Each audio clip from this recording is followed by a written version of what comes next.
Jesús dijo en una ocasión que no solamente de pan el hombre vivirá, sino que de toda palabra que sale de la boca de Dios. La palabra del Señor es un alimento, la palabra del Señor nunca vuelve vacía.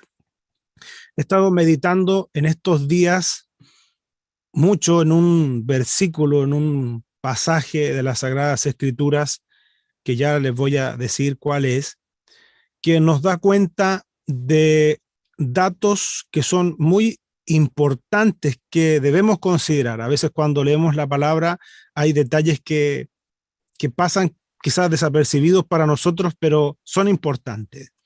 Y fíjese que nuestros hogares, de una u otra forma, tienen una identidad, nuestras casas tienen una identidad.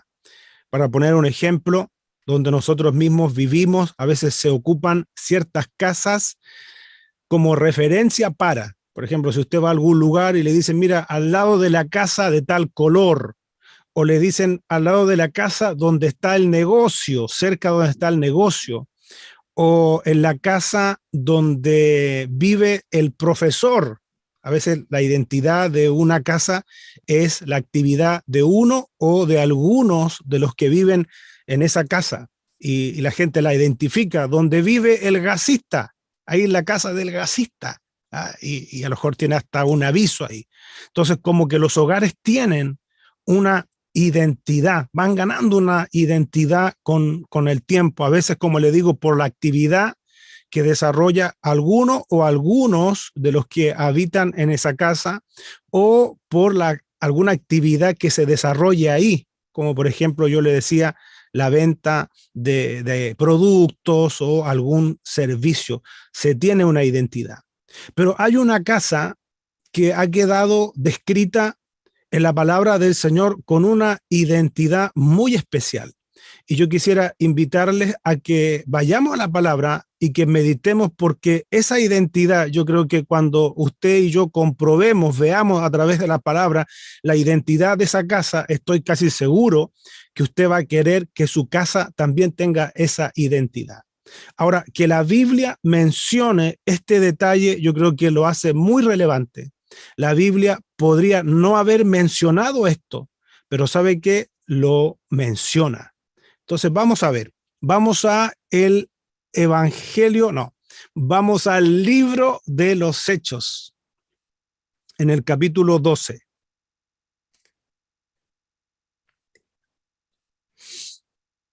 Hechos de los Apóstoles, capítulo 12, versículo 12. Leo en el nombre de nuestro amado Señor Jesucristo. Dice así la palabra del Señor. Y habiendo considerado esto, llegó a casa de María, la madre de Juan, el que tenía por sobrenombre Marcos, donde muchos estaban reunidos orando. Ponga atención con los detalles. Fíjese, está hablando que Pedro llega ahí. Ya le voy a contar un poco el contexto. Pedro llega a la casa de María, la madre de Juan, el que tenía por sobrenombre Marcos. ¿Quién es él? Mire, es el autor del segundo evangelio, que los estudiosos bíblicos dicen a todo esto que es el primero que se escribió, el evangelio de Marcos.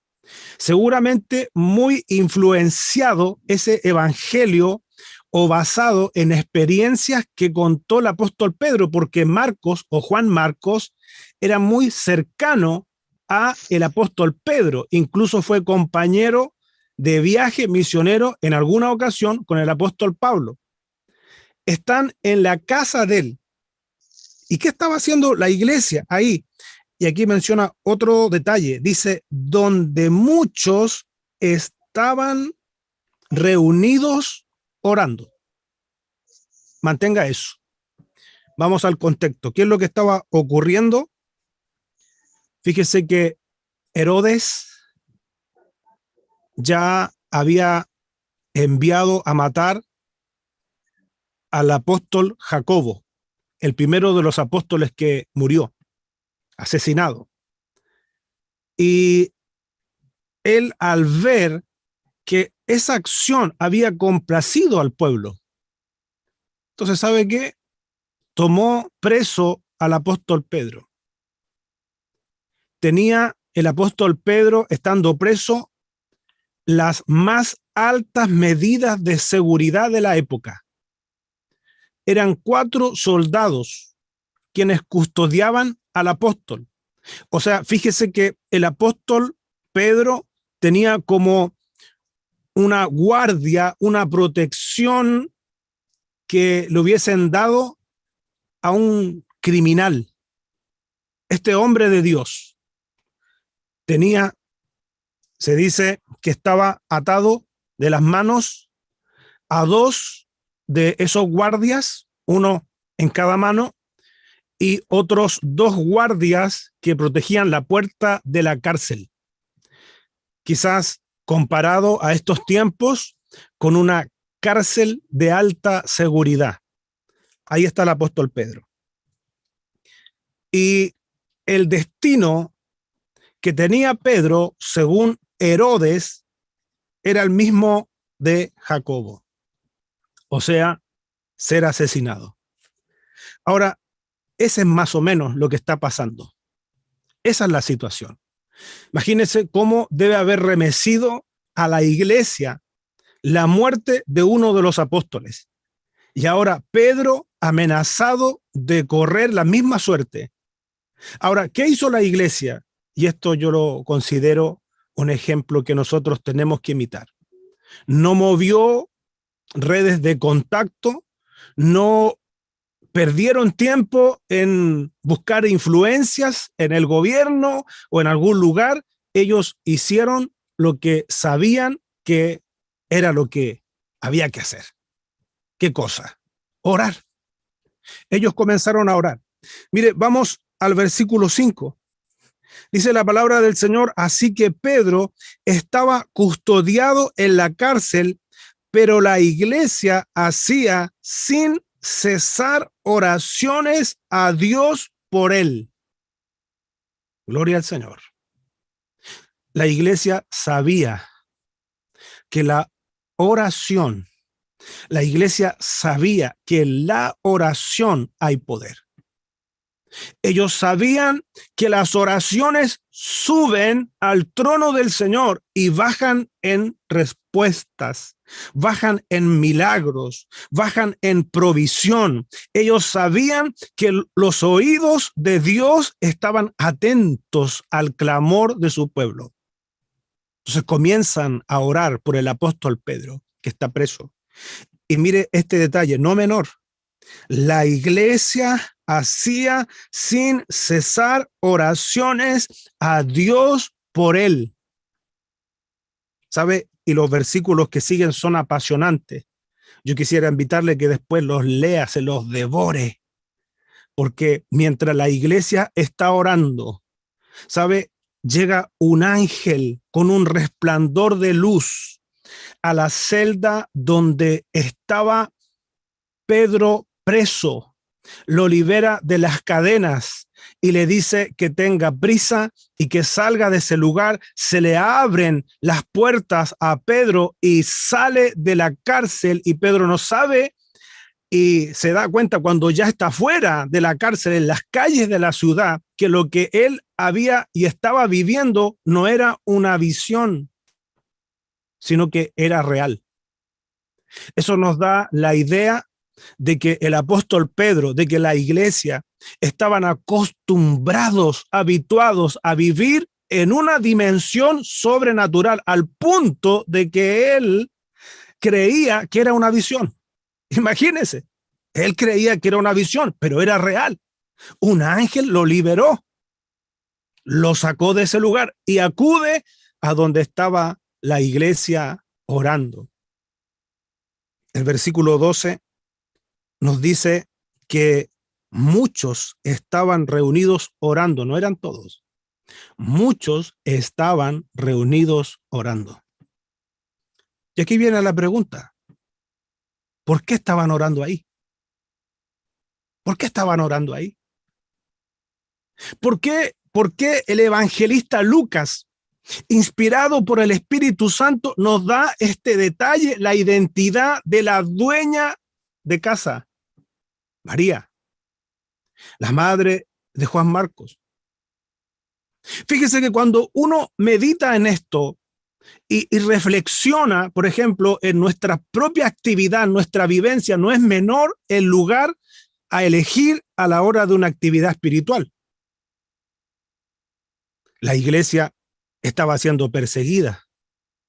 La iglesia no gozaba de libertad para predicar a Cristo. La elección del lugar donde orar no era menor. Pero yo me pregunto, ¿por qué la Biblia menciona este detalle? La Biblia podría haber dicho simplemente que la iglesia estaba orando. Podíamos habernos quedado con el antecedente que nos da el versículo 5, que la iglesia hacía sin cesar oraciones por Pedro, sin cesar, sin parar. ¿Por cuánto tiempo? ¿Por cuántas horas fue eso? No lo sabemos exactamente. Pero mientras ellos oraban, la respuesta llegó. Aquí está. Ellos estaban orando por la liberación. Cuando Pedro llega a la casa de María, la madre de Juan, el que tenía por sobrenombre Marcos, la iglesia estaba orando. O sea, la respuesta llegó mientras ellos oraban. ¿Sabe qué? Eso también a nosotros nos debe de empapar de expectativa, que nuestra respuesta también puede llegar mientras usted y yo estamos orando, porque la oración es un ejercicio de fe. Porque para mantenerse orando, para mantenerse tomado de la mano del Señor en oración, hay que tener fe. ¿Sí? Porque la fe es el combustible que lo mantiene a uno ahí tomado, como dicen algunos hermanos antiguos, de las pretinas del Señor. Me recordaba de Jacob, en esa lucha que tiene con el ángel. Él estaba decidido, no te suelto hasta que me bendigas. No te suelto hasta que me bendigas. Una imagen que nos transmite persistencia, perseverancia, de alguien que no suelta así como así, de alguien que no dice, bueno, yo ya oré y listo, el Señor no lo hizo, ya está, no oro más. No. La iglesia hacía oraciones sin cesar.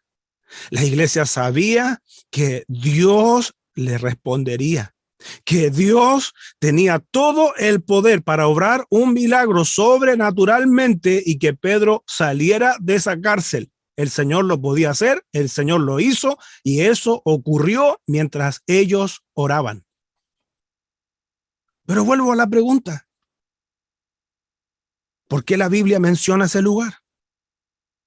¿Por qué ellos determinaron orar ahí y no en otro lugar, no en otra casa? ¿Por qué? Me recuerdo de las palabras que en una ocasión Jesucristo dijo. Están ahí en Mateo, en el capítulo 21, versículo 13. Jesús dijo que su casa de oración sería llamada. Mire, esta casa de María, aquí en la palabra, usted encuentra esa cualidad que en esa casa se oraba. No solamente la familia sanguínea, sino que también la familia de fe tenía una puerta abierta para ir a orar. ¿Por qué en esa casa y no en otra? ¿Por qué se menciona la casa? Bueno, vamos a algunas posibles respuestas. ¿Sabe? Seguramente la casa reunía las condiciones de amplitud para que la gente se pudiera reunir a orar ahí. Ahí puede haber una posible respuesta. Otra posible respuesta es la fe que tienen quienes viven ahí. Es María y Juan, que tiene por sobrenombre Marcos, son seguidores del Señor. Imagínense, son protagonistas aquí en la historia, aparecen mencionados sus nombres en la palabra. Hay gente que ni siquiera su nombre aparece mencionado, sino que la actividad o la enfermedad, según corresponda, pero ellos aparecen mencionados aquí. Ellos están en el pleno desarrollo del trabajo que está desarrollando la iglesia en la expansión, comprometidos con el Señor hasta las últimas consecuencias y entregados al Señor, no solamente de labios, sino que con todo lo que ellos tienen, porque es una casa al servicio del Señor.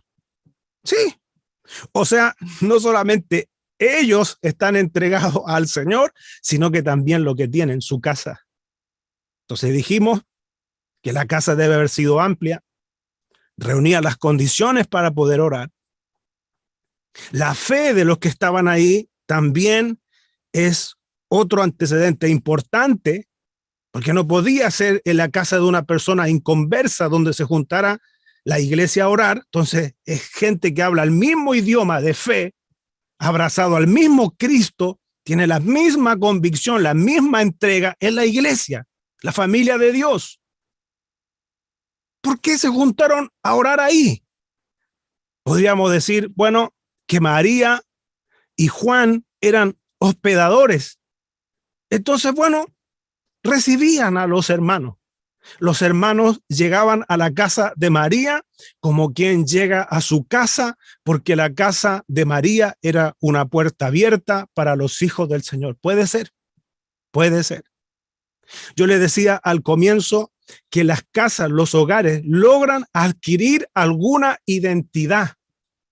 Es cosa de que usted vaya a una casa y cuando usted va a una casa se puede encontrar con sorpresa. De repente ve por ahí un banderín y usted a lo mejor va a hacer la pregunta del millón. Ah, aquí son de River. Ah, aquí le gusta el deporte. Las casas logran una identidad.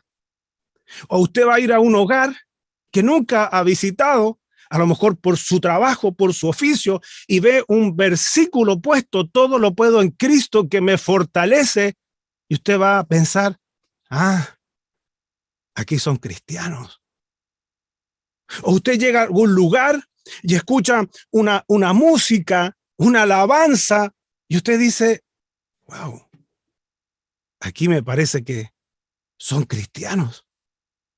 O usted se sube a un vehículo de la locomoción colectiva y usted escucha una alabanza. ¿Qué es lo que piensa usted? Usted no piensa, este es un inconverso. Usted lo que piensa, debe ser cristiano. Mire, quiero decirle una cosa. Probablemente en nuestros hogares hasta las paredes hablan. Y si es así, yo me pregunto, ¿qué es lo que están diciendo? ¿Sabe que en estos días yo podía sentir fuertemente de que Dios en su soberanía, Dios se las ha arreglado? Y escúcheme esto, por favor, familia. Dios se la ha arreglado soberanamente para estar de vuelta en nuestras casas. No sé si me está comprendiendo lo que yo le estoy diciendo. Porque a lo mejor usted me puede decir, hey, ¿qué me está diciendo? Yo llevo años sirviendo al Señor. Yo soy diácono, yo tengo una responsabilidad, yo soy un siervo, soy una sierva del Señor. ¿Qué me está diciendo? Que el Señor está de vuelta en mi casa. Sé lo que le estoy diciendo. Fíjese que estos 2 años han sido cruciales para llevar al Señor de vuelta a nuestra casa, y el Señor a su estilo, a su forma, como Él es soberano, se las ha arreglado para que los cultos lleguen a nuestra casa.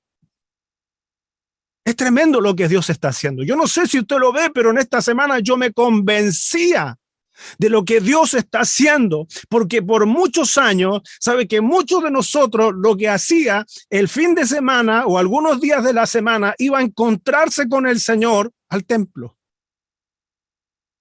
Y necesitábamos de cada uno de esos cultos porque llegábamos con el último poquito de oxígeno espiritual en nuestros tanques. Entonces ese culto, ay, no íbamos, pero listos para enfrentar la semana. Y ese era nuestro encuentro con el Señor. Como quien dice, nos dábamos unos besitos con el Señor y levantábamos las manos y llorábamos, pero salíamos de ahí. Y quizás la identidad en nuestro hogar era diferente. No era no era porque el Señor se quedara exclusivamente en el templo, pero nosotros los dejábamos ahí. Y nuestra realidad en nuestros hogares era diferente. Los contenidos que se veían en nuestros hogares eran diferentes. Cualquier cosa, pero probablemente muchas de ellas no honraban al Señor. El sonido de las canciones que sonaban en nuestros hogares no era probablemente, precisamente, lo que sonaba en las reuniones. Era otro contenido. Entonces, como que aparentemente nosotros dejábamos al Señor allá. En el templo eran nuestros encuentros con el Señor. En las actividades de la congregación eran nuestros encuentros con el Señor. Y ahí quedaba el Señor. Y teníamos, incluso, llegábamos a tener una doble vida espiritual. Mire usted lo que el Señor está haciendo. Porque probablemente usted en esta hora me está viendo en su casa, o está escuchando en su casa, o está escuchando a través de la radio. Dios se la arregló para venir de vuelta a nuestros hogares, para sanar nuestra familia y para cambiar la identidad de nuestras casas. Yo le pregunto a usted en este momento, si sus vecinos tuviesen que hablar de usted, ¿qué sería lo que dirían? Wow, no me diga de mi vecino, de mi vecina. No me diga de mi familia. Son personas que aman al Señor. Nosotros nos damos cuenta cómo viven. Nosotros nos damos cuenta la armonía que tienen. Nosotros nos damos cuenta cómo forman a sus hijos. No me diga, porque lo estamos viendo. Y sabe, lo que ellos tienen, nosotros también lo necesitamos. Esos son nuestros vecinos.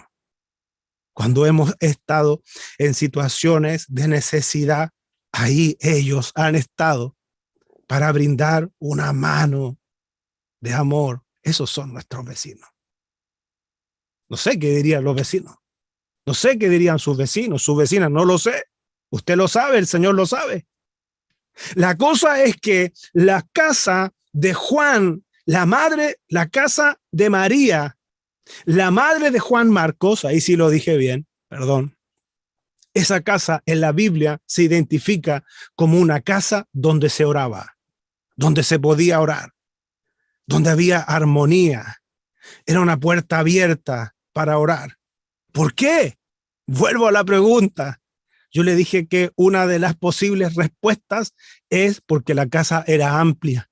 Contaba con los espacios adecuados para que hubiese gente orando tranquila de forma permanente, porque la iglesia oró sin cesar, dice la palabra. Ese lugar fue el lugar adecuado porque la fe de quienes eran los moradores era la misma fe de los que estaban orando. Esa casa podía haber sido la casa adecuada porque ellos eran hospedadores, porque probablemente hay gente que practica nuestra misma fe, pero jamás abrirían las puertas de su casa para ir a orar. Cuidado con eso. Ellos abrieron las puertas de su casa para que la iglesia, sus hermanos en el Señor, fueran a orar. Pero sabe, hay una cualidad para mí, porque uno podría decir, bueno, todas las anteriores, como en las pruebas, ¿se acuerdan? Cuando hacíamos los exámenes y nos daban alternativas, alternativa A, alternativa B, alternativa C, D, y había una E. ¿Se acuerdan o no? Generalmente la E era la misma. Todas las anteriores. Pero me falta una. ¿Sabe por qué ese lugar pudo haber sido el cuartel general de la iglesia en Jerusalén? ¿Sabe por qué? Porque en esa casa se oraba. En esa casa se oraba. No solamente porque fueron los demás hermanos, las demás hermanas, la iglesia, no. En esa casa habitualmente se oraba y esa casa ha quedado registrada en la palabra del Señor como una casa donde la iglesia oró. Si ellos no hubiesen orado, si ellos no hubiesen sido gente de oración, jamás la iglesia se hubiese reunido ahí a orar. En esa casa se oraba. Y sabe, y termino con esto. Usted y yo debemos anhelar lo mismo. Que nuestras casas tengan esa identidad. Que nuestras casas estén empapadas de oración, y eso solamente lo puede apreciar, distinguir alguien espiritual. Y hay gente que quizás no va a saber cómo describirlo, pero va a llegar a su casa y le va a decir esto le va a decir: oiga, no sé qué tiene su casa, pero yo aquí siento, no sé, hay una paz aquí, algo pasa, y usted se va a acordar, sí, lo que pasa es que en esta casa se ora. No se olvide que mientras ahí, en la casa de María, la madre de Juan, mientras la iglesia estaba orando, desde el cielo se estaba siguiendo segundo a segundo lo que estaba pasando ahí. Mientras la iglesia estaba orando, en el cielo, ¿sabe? Se activó el cielo. Yo no sé si me está siguiendo. Se activó el cielo. Las oraciones no quedaron ahí en el techo. No, se activó el cielo. El Señor desde el cielo envió a uno de sus ángeles para responder la oración de una iglesia que estaba orando. Gloria a Dios, qué tremendo. Y mientras ellos oraban, la respuesta llegó del cielo. Por eso yo quiero animarle en el nombre del Señor. Quizá usted sea la única persona que hoy día ora en su casa y que sirve al Señor. Pero no baje los brazos, porque usted va a ser el puente, usted va a ser el canal de bendición. En algún momento el cielo también enviará la respuesta. No hay oraciones perdidas cuando son oraciones que se hacen con fe. Incluso para el Señor, imagínense, es tan grande nuestro Señor, que hay oraciones que muchas veces no llevan palabras. Lo que lleva esas oraciones es un lenguaje muy especial que solamente Dios interpreta, son lágrimas, y cada una de esas lágrimas el Señor la interpreta. Doy gracias al Señor por las madres, por los padres que con lágrimas, que con clamor, que con lloro, con un gemir en estos días han estado clamando, intercediendo a favor de sus familias que lleguen a Cristo. Ninguna de esas lágrimas ha sido perdida. Tan importante aquello, porque un día el Señor va a secar las lágrimas de nuestros ojos. ¿Hasta cuándo voy a estar llorando?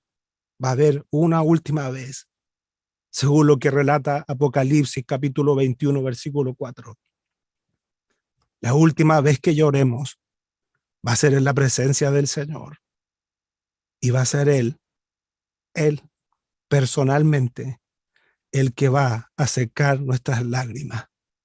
Mientras tanto, quiero decirle en el nombre del Señor, no sé dónde está escuchando, no sé dónde está viendo específicamente usted, pero el Señor interpreta ese lenguaje de las lágrimas. El Señor interpreta y conoce nuestro corazón cuando llegamos a su presencia, a lo mejor con una pregunta, con una interrogante, así como el salmista también lo vivió en una ocasión y dijo: ¿hasta cuándo? ¿Hasta cuándo? Pero sabe, no es lo mismo un hasta cuándo en los oídos de un amigo. No es lo mismo un hasta cuándo en los oídos de un familiar que en los oídos de Dios. Cuando en su presencia vamos a Él y le decimos: Señor, ¿hasta cuándo? Señor, yo ya no tengo más fuerza. Esta situación me ha desgastado, me ha cansado, pero aquí estoy delante de ti porque tengo fe que aunque veo las puertas cerradas, tengo fe, aunque Señor está preso el apóstol Pedro y tiene la seguridad más exigente. Está, Señor, preso como uno de los peores criminales. Para ti no hay nada imposible. Tú dijiste que estarías con nosotros todos los días hasta el fin del mundo. Tú nos dijiste que te pidiéramos, y aquí estamos. Confiamos que tú vas a responder. Y mientras usted está orando, en el cielo se está escuchando, y algo en el cielo se activa y viene esa respuesta que puede llegar de repente. Quiero que se quede con esto y termino. ¿Qué identidad tiene su casa hoy? ¿Cómo identifican su casa hoy? ¿Cómo usted mismo, usted misma identifica su casa? Puede decir, mi casa también es como la casa de María. Mi casa también puede ser identificada como una casa de oración. ¿Saben qué, señoras y señores? En esta casa se ora. Aquí hay oración. Aquí hay lágrimas. Aquí hay clamor. Aquí está la presencia del Señor. Aquí está el oído del Señor inclinado para escuchar mi oración. Oremos al Señor. Padre, gracias por tu palabra. Y gracias, Padre Santo, glorioso Espíritu Santo, por dejarnos aquí descrito en tu bendita palabra que hay una casa que logró una identidad.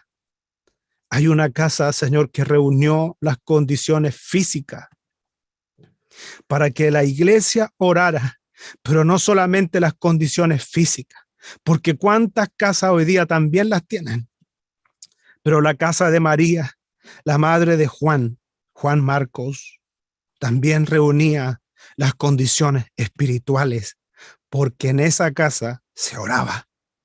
Así quisiéramos, Señor, que nuestros hogares también sean identificados como un lugar donde se ora. También quisiéramos, Señor, que en nuestros hogares, lo que se ora en nuestros hogares se escuche en el cielo, que nuestras oraciones no sean vanas repeticiones, sino que nuestras oraciones sean verdaderas oraciones que te honran y que mueven tu mano y que producen que desde el cielo, así como ocurrió en aquel tiempo, descienda tu respuesta a favor de los tuyos.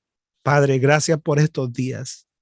Gracias por lo que hemos vivido y gracias, Señor, por lo que comienza en el poderoso nombre de Jesucristo. Amén. Que el Señor les bendiga.